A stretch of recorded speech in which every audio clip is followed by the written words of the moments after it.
প্রিয় নেতাকে বাঁচিয়ে রেখেছেন কেন, আমি সেটা আমার মনে আসছিল। আমি সর্বপ্রথম আমার ছবি সহ ওনার জন্য পোস্টার দিয়েছিলাম।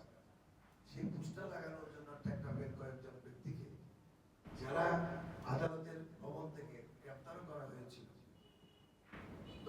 এই অনেক কষ্ট আমরা সবাই করেছি ওনার জন্য।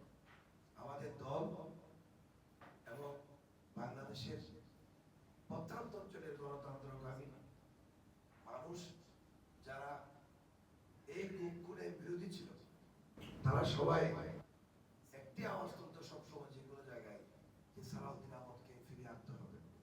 আল্লাহ পাক রব্বুল আলামিন উনাকে আমাদের কাছে ফিরিয়ে দিয়েছেন। আগামী 28 তারিখ সকাল 11:30টায় বিমান যমুনা কক্সবাজার আসবেন।